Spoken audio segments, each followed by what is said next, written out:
Hey guys, welcome back to episode 4, episode 3. Personally my favorite of the prequels, not gonna lie.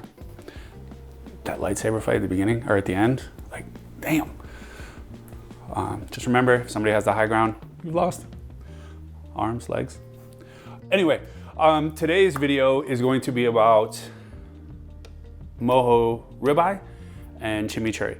Now, before everybody jumps on me, which I wouldn't mind, the recipe that I'm using is mine. It is not Cuban authentic. I'm not saying that it's this authentic, Argentinian, it's not.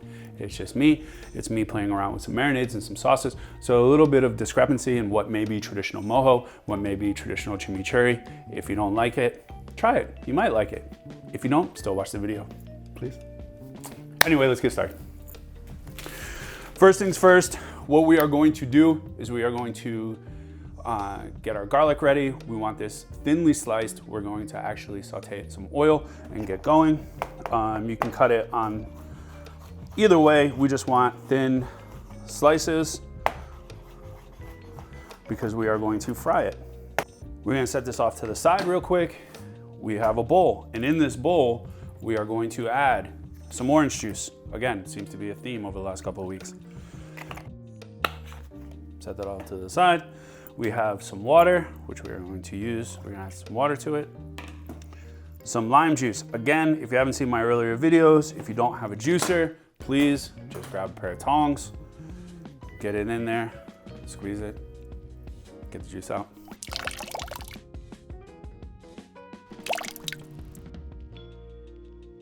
Do we need one more? Yeah, we need one more.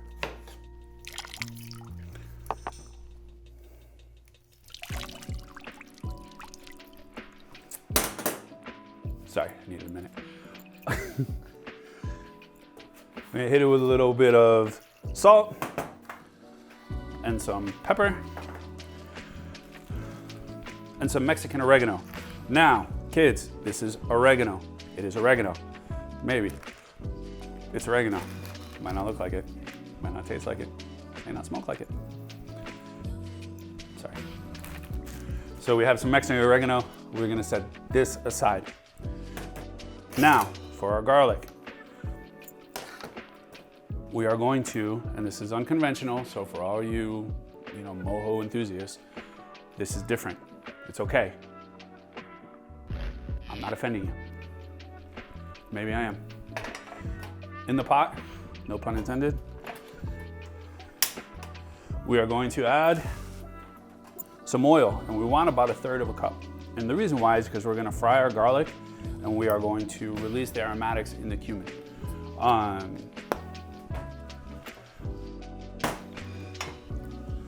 Again, make sure that your oil is hot before you put anything into it. Make sure you are letting it go away from you so you don't splash yourself in the face and then you're scarred for life. We're gonna cook it till it's golden brown. So it's aromatic, we're gonna pull it off the flame, and then we're gonna add the orange juice liquid to it, bring that to a boil, and then let it cool.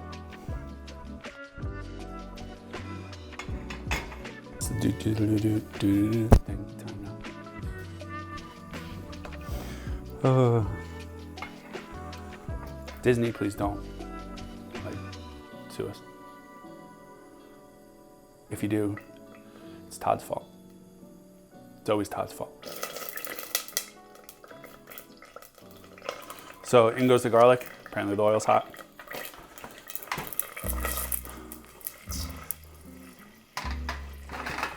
So we're gonna let that cook and brown. We are going to add about 1.5 teaspoons of cumin to it. Do not overdo it. Cumin is very, very strong, and it will change the flavor of all your food.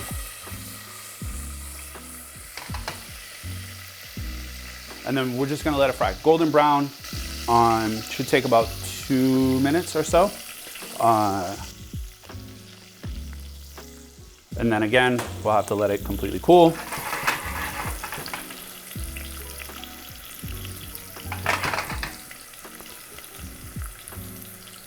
A watch pot never boils. Just letting you know. Try not to watch it. It's kind of hard not watching it. So, got a nice little semi-golden brown. I spoke too soon. Before we add the water, I have no idea what's going on. You're a professional. So before we add the water, orange juice, the oregano that's not oregano, we are going to pull this off the heat. That way there isn't that splash. Remember, there is water in this. So pull it off the heat.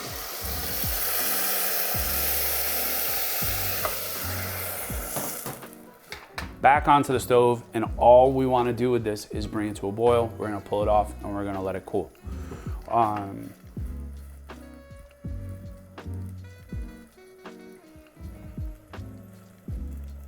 See, sometimes a watch pot does boil. And it does boil, and it's boiling, so we're going to pull it off. Back into our bowl. And into me personally, I'll throw it in the freezer. It's faster. You can put it in the fridge, which is fine too. A couple of other ingredients that go into this marinade: cilantro, jalapeno. For all you non-spicy people, jalapenos can be hot. It really depends. This particular recipe, I leave the seeds in because I do want that little bit of kick. But all we're gonna do is slice it. Chop a little cilantro. Stems and cilantro are okay. They're actually edible. They actually have a lot of flavor. So if you feel like you gotta sit there and pick the leaves off cilantro, you don't. We are going to grab a Ziploc bag. That's what I'm doing over here. Oh yeah, I gotta do the do thing. It's the shirt. So the best thing about marinating using a bag, is that you can actually press the air out of it.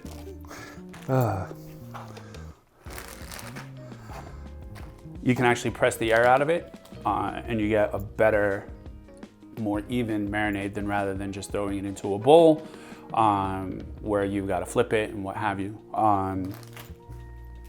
It's just, Ziplocs are a whole lot better. If you're environmentally want to make a difference with the environment, you can actually buy reusable Ziploc bags. I'm not there yet. We don't have it in the budget. Thank you, Whole Foods. I'm not sponsored. I'd like to be. Bezos, if you're watching. Ribeye. A lot of people will say that they like this part of the ribeye, which is the spinellus, which is the top part, the ribeye cap, which has become vastly popular. What I go in to the butcher or Whole Foods to get is the chuck end, which is 3 muscles. What most people want is that center part of the ribeye where the spinellus is big. You can take it off, you can roll it, blah, blah, blah. This is what I'm after. Spinellus is great. This little piece of meat right here is the best thing you will ever eat. I'm not gonna lie, I'm not gonna candy coat it. If you don't agree, that's fine. It's your prerogative, you're wrong, but you can disagree. We are going to marinate this. We're gonna put it in the bag. We're gonna add our marinade. We're gonna let it go. This one, you wanna go probably 1 to 2, maybe 3, 4 hours. It's a thick cut of meat, this particular one. It's about 1 pound. We're gonna cook it to a temperature of about 125 degrees, which is medium rare. It will cook up, we'll let it rest, so it gets about 130 degrees when it's all said and done. Medium rare to medium is how I eat my ribeye. You can eat it however you choose. If you're a well-done person, shut the fucking video off. Just go. If you put ketchup on it, may God have mercy on you. That's all I'm saying. Into the bag. Did I touch a nerve thing?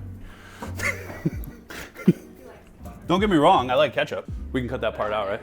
Marinade, ribeye, jalapenos, cilantro.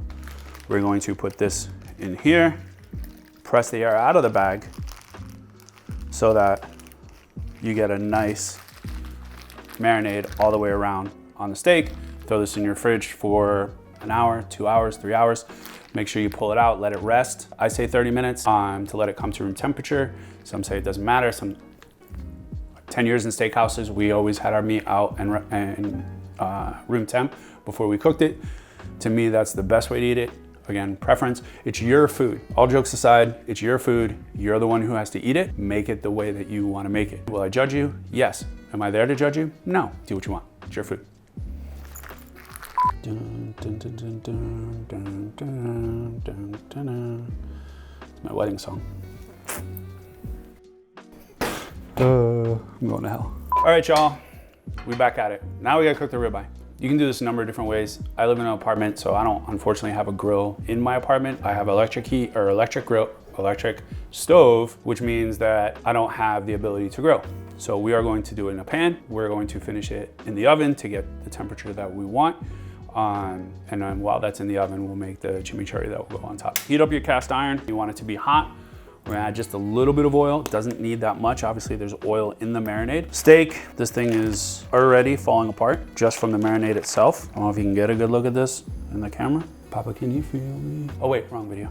So remember, when we are cooking this steak, particular steak, there is sugar in this with the orange juice, with the lime juice.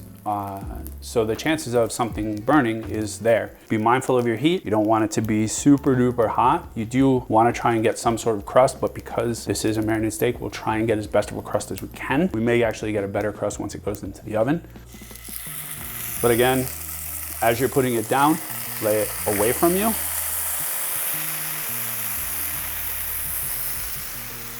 And try not to make a mess with the Ziploc bag. So in the comments below, let me know what your favorite Star Wars episode is, 1 through 9. Maybe it's a show, maybe it is. Maybe it's an animated series. But I'd love to know. The consensus is that Empire Strikes Back is the greatest of the Star Wars films. I'm probably gonna get a lot of heat because I actually like Rogue One, which I think is a phenomenal Star Wars movie. Empire is a close second, not gonna lie, it's a close second. If you choose The Force Awakens or Episode 1, Attack of the Clones, is that what that one is? Right? No, that's Episode 2. Phantom Menace. If you choose Phantom Menace, as I've said in prior videos, you just shut it off. Just turn it off. Turn it off, turn it off, turn it off.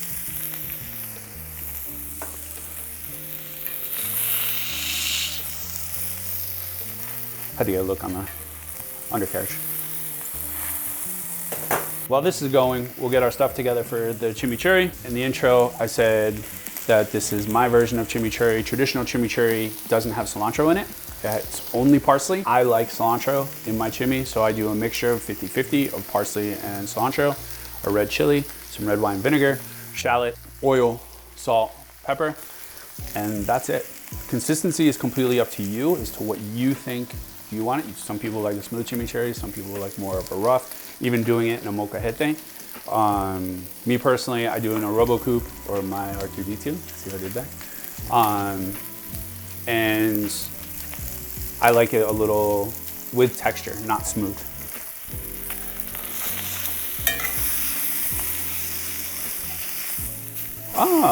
Nice little crust on there. So we're gonna flip it, we're gonna throw it into the oven, and we're going to finish it in there. We're gonna shut this off because we don't want to burn the place down. I'm back. This isn't authentic. I'm not claiming it to be authentic. This again is my version. Parsley, cilantro. If you don't like cilantro in your chimichurri, then don't use it. That's really all I can tell you. But me personally, I like it. Garlic. See, I'm using fresh, like right out the bag. Red chili.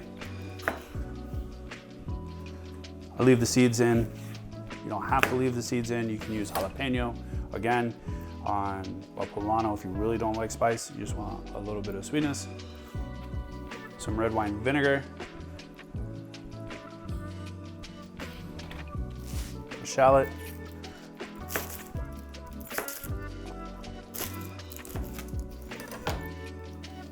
Some oil. We're not looking for soup, just want it to mix.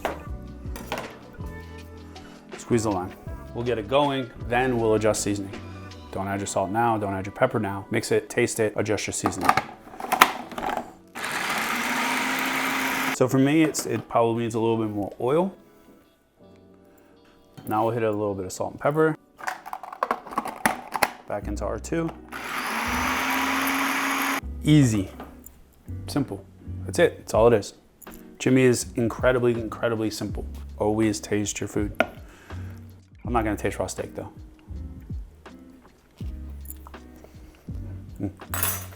What it should have is it should have the cooling texture or the cooling taste of cilantro. It should have the tang of red wine vinegar. Remember, you're eating something that is very fatty, so you need that acid. And then you have the Italian parsley come in at the end. Italian parsley, don't use curly parsley. You don't want to use curly parsley. It doesn't have any flavor.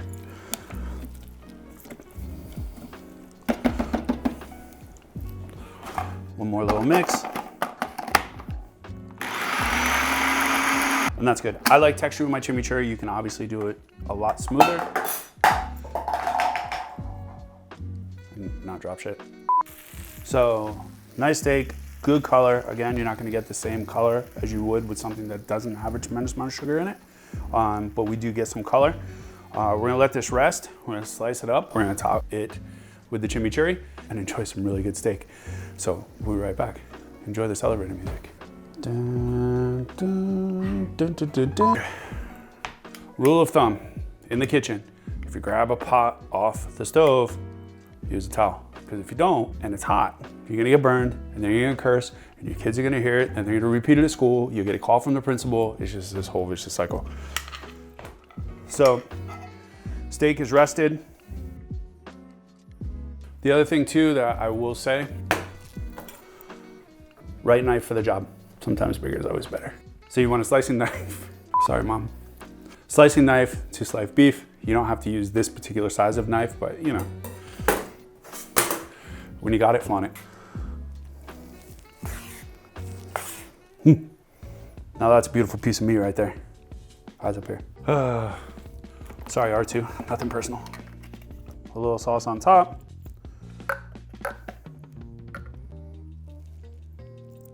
I don't know which piece to eat. We're gonna eat this piece because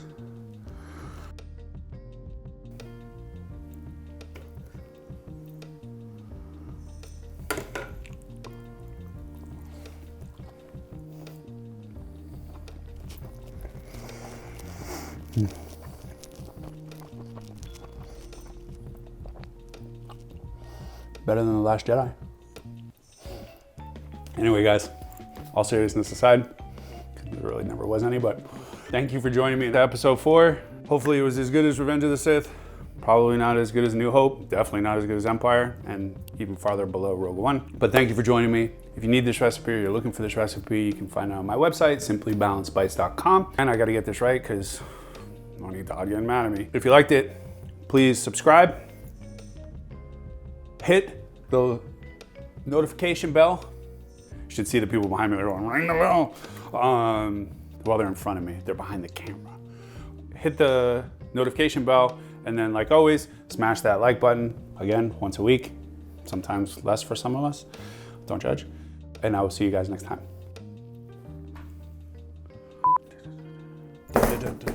On this episode, episode 4, Attack of the Chimichurri.